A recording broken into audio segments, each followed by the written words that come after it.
Okay, this is the video lecture for chapter 1 for Art 1035, and I'm going to show you some slides now.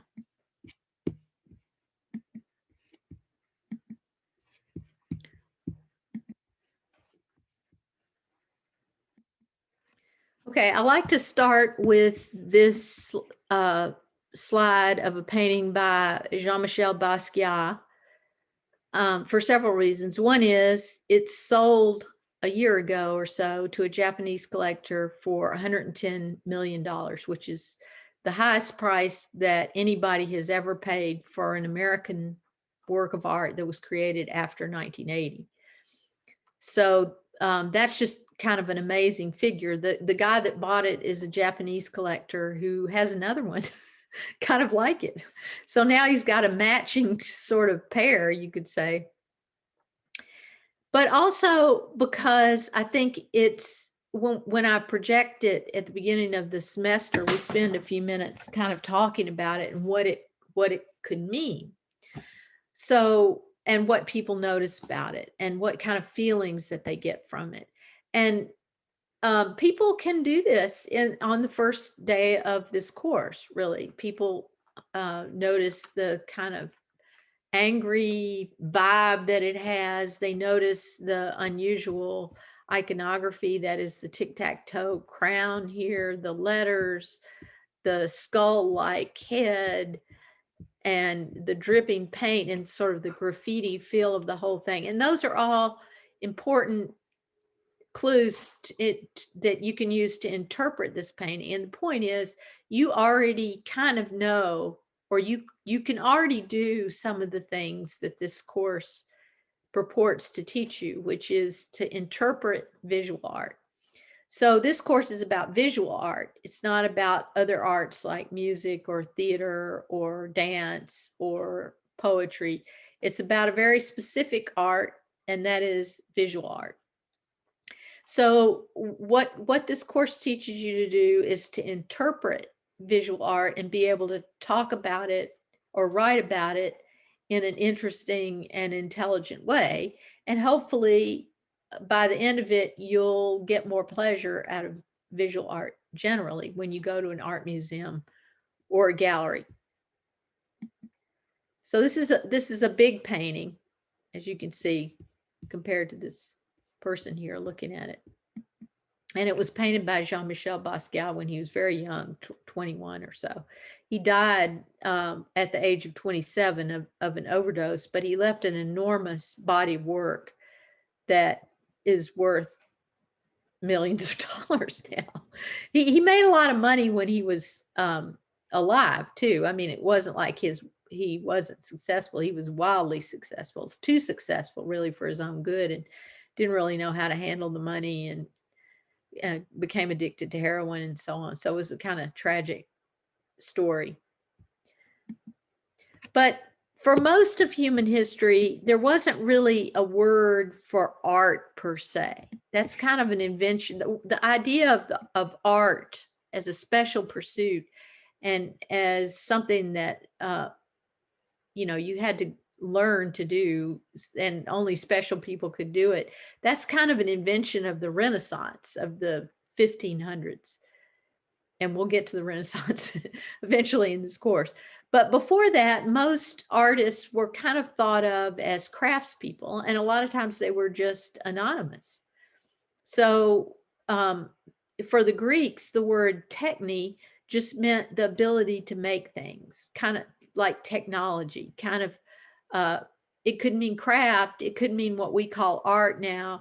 In other words, a person who made a painting in the ancient Greek world was not necessarily more skilled or more elevated than a person who was forging a chain or something like that. Or to bring the a little closer to home,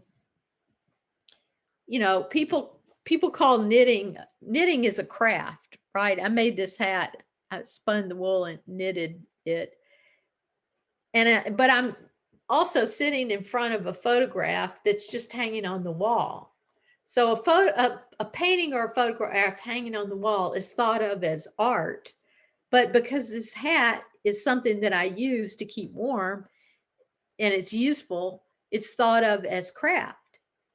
But that distinction was not really around in the ancient world. In other words, art and craft were the same thing. And most people, a lot of people practiced various arts and crafts and didn't think of themselves as artists per se. So the first sort of concept that we're going to talk about is the idea of the trained versus the untrained artist. So this is some glass sculpture by an artist named Dale Chihuly, who lives in Seattle. And Dale Chihuly is what we would call a trained artist. So he went to art school, he went to graduate school in art, and he learned how to make, I think he started out in sculpture or ceramics or something, but eventually he started making these gigantic blown glass sculptures that he's become very successful at. And he employs hundreds of people in his glass blowing workshop in Seattle. And he had an exhibit recently at Cheekwood in Nashville, where these monumental, you could visit these monumental glass sculptures that sometimes contain hundreds of pieces of glass assembled into various amazing sculptures. Some people wrote about this exhibit for their exhibition paper last semester because they went to Cheekwood to see it. I went to see it too. I saw it at night. It was really cool. So this is another Dale Chihuly sculpture at his exhibit place in Seattle.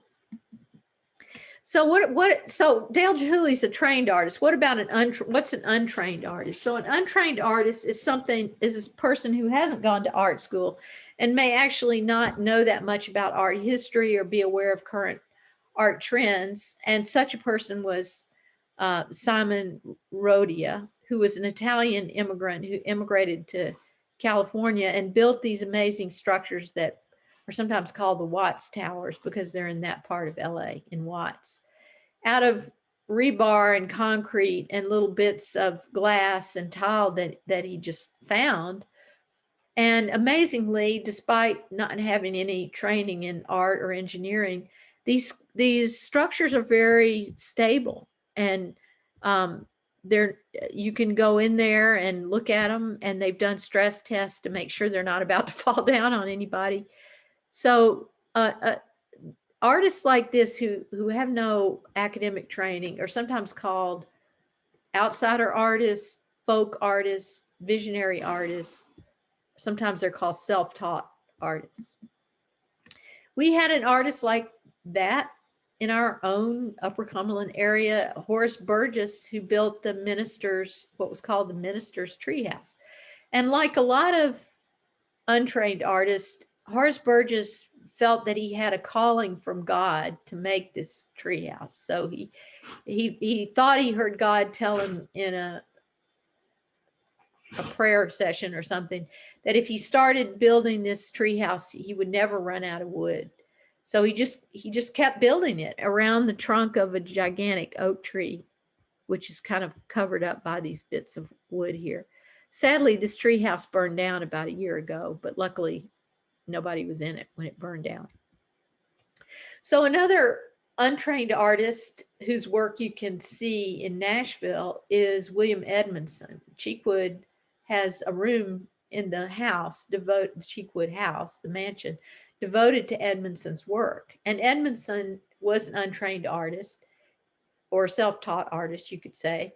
And at first he was just carving headstones for cemeteries out of limestone. But eventually he too felt a calling from God to start carving figures, that is human figures and animal figures. And he started doing that. And he was kind of discovered by some collectors, and he started selling his work to those collectors. Cheekwood has a big collection of William Edmondson's work. So if you go to Nashville to Cheekwood, be sure and look at this room in the house that has the William Edmondson works. This is him at work in his workshop. So there is a magazine devoted to so-called outsider art called raw vision. So the vision part refers to the visionary quality of a lot of this art. There's an outsider art fair that happens every couple of years, and there was one in 2020, in early 2020, before uh, the pandemic started. And I saw an article about the 2020 Outsider Art Fair, and this is one of the objects that was in it. And I didn't know much about Lonnie Holley when I first saw this, but I just loved it, and I've learned more about him since. Um, he lives in New Orleans now, but he grew up in near Birmingham, and he had a really hard time as a child and young adult. But he eventually became an artist and started building things. He was not trained; he just taught himself. He started making what we call assemblages, that is, sculptures that are made out of found objects. So this is obviously a kind of rusty dirt bike, and it looks like some bits of plastic or tarp or something, and a huge, like a root or something attached to that he's attached almost like handlebars, but more than handlebars, right? And then he titles it "Riding Through My Roots Too Fast," which I just is both funny and moving, in the sense that, when somebody talks about their roots, you assume that they mean where they come from, their family, their heritage, and so on.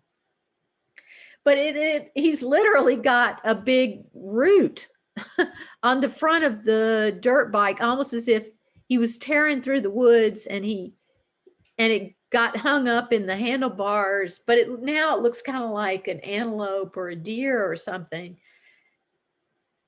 It looks like a deer with antlers, or maybe he is the dirt bike, or was he riding the dirt bike, or what? I mean, it's just, there's a lot of ambiguity there, but I think it's a beautiful thing. I mean, the other sort of funny thing about it is it's obvious that it can't run very fast. It's got a terrible flat tire here, and it would be very hard to sit on this bike, right? But somehow it's standing upright. It still has its kickstand. Just the whole thing. It looks like a sort of fusion of the natural world and the human-made machine. Okay, so now we're going to talk about the concept of abstraction versus representation. So when you're working with representation as an artist, what that means is you're trying to make your drawing or painting look, quote unquote, real or naturalistic. You want it to look like the thing that it's about. So, and this is a very old painting, as you can see, 17,000 years before the present. It was a cave painting. And it's obviously a painting of a bull. You can see the four legs of the bull. You can see the bull's testicles even. You can see the horns. And the artist wants you to know that this is a bull, and that the artist has observed aurochs, or ancient cattle, very carefully enough to be able to draw one convincingly. So that's a fairly representational work of art. It's not a photograph of a bull, but it's recognizably a bull. Now, Picasso was also fascinated with bulls, and he did a series of etchings, but he became progressively more abstract as the work proceeded. So he started here with a fairly representational etching of a bull.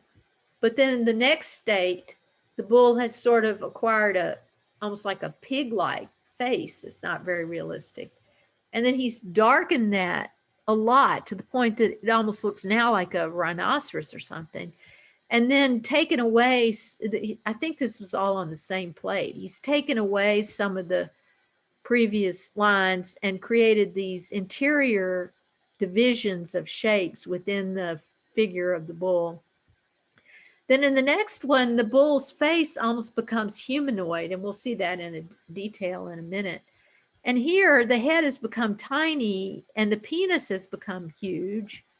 And then it almost becomes transparent in these other states. And then finally, it's just reduced to a series of lines, like the most basic representation of a bull possible, where the head has become almost this tiny little head with horns, 4 legs, and the bull's testicles and penis, and that's it.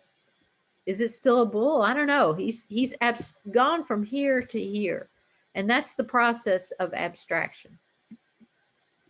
So this is what he started with.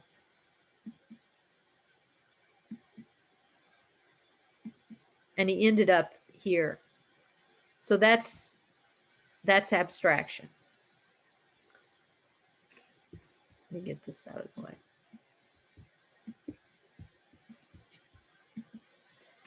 I'm going to skip this for now. Okay, so but what if you don't start from something in nature? What if you just start with a shape, or in this case a spiral, on this stone from a tomb in Ireland called Newgrange? This isn't like the artist started with something in nature and then abstracted it. The artist just started with a shape or a line and went from there. This spiral arrangement of spirals is something that ancient Irish artists adored and used for centuries, if not millennia. And maybe it had some symbolic meaning to them, but it doesn't represent anything. Similarly, Jackson Pollock, who we'll study later on in the course, didn't start with something in nature like a plant or an animal or a human. He just started with paint and with sticks that he put in a paint can and used to fling the paint across the canvas to make a painting. So when somebody asked him, Pollock, do you paint from nature? Pollock said, I am nature. In other words, I don't have to start with something in nature. I just use lines and colors. So a lot of craft actually is like that. It's not abstracted from something. It's just non-representational. So in this case, this quilt from a series of quilts called the Gee's Bend quilts is an example of that. It's about shapes, colors, gradations from light to dark. It doesn't represent anything. It's not supposed to be a picture of something. It's just purely non-representational. So now we're going to talk about a concept in art called form versus content. So the word form is a little bit vague, so I think it's better to use the phrase formal properties or formal qualities. All art, every work of art has formal qualities. That is, and that's the stuff we're going to talk about in chapter 3 and 4. The lines, the shapes, the colors, the mass, the space, the light, all of these considerations that go into making a work of art are the formal considerations that an artist takes into account when they're putting something together. And that's kind of distinct from the content of the work of art. So Edward Weston, a photographer, tells you in the title that the content is a pepper. This is a green pepper, kind of a weird green pepper, but he tells you pepper number 30. But that's not what he's mainly concerned with. It's not like he wants you to know what a pepper looks like. For one thing, this is a really weird pepper. Most peppers don't look like this.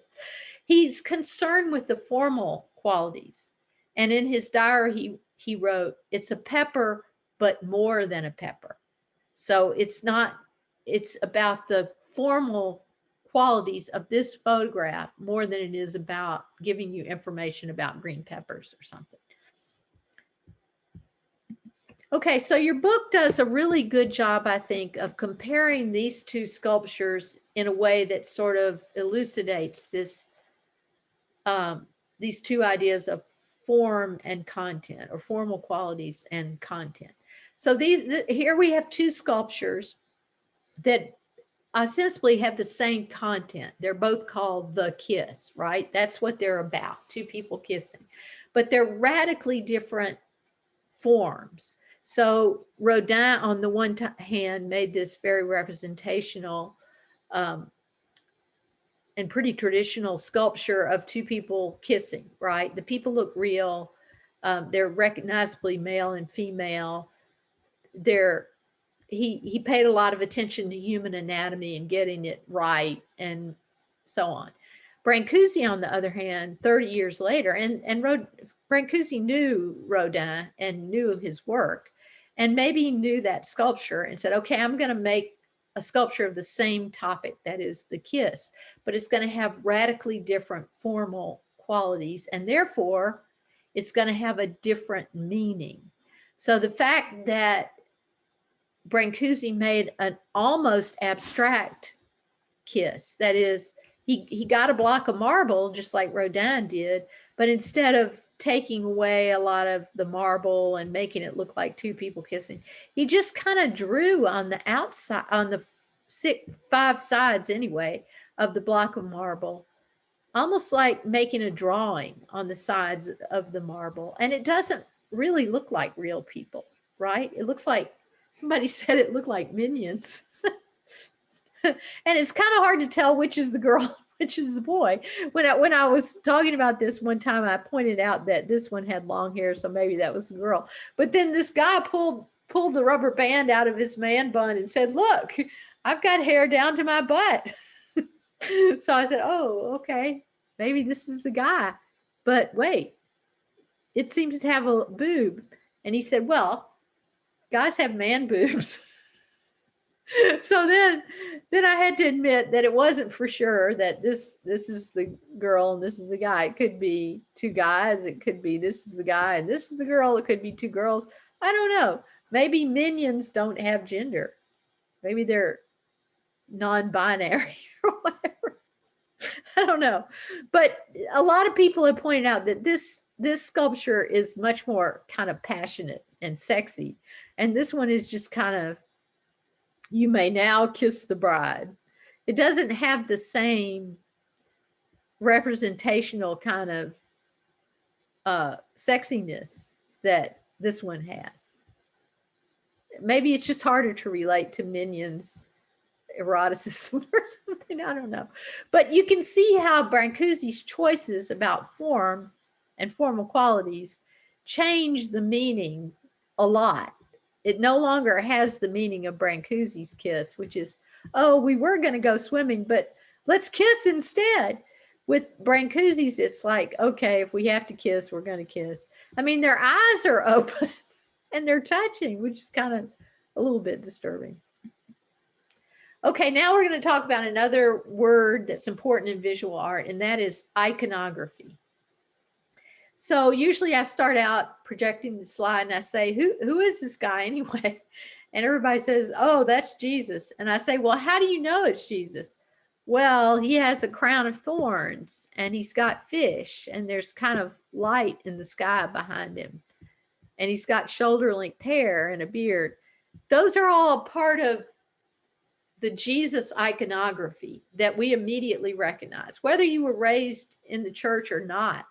You know, just because you've grown up in a Christian culture or where there's a lot of Christians, and even if you've just gone to Hobby Lobby a few times, you're going to recognize that this is Jesus, right?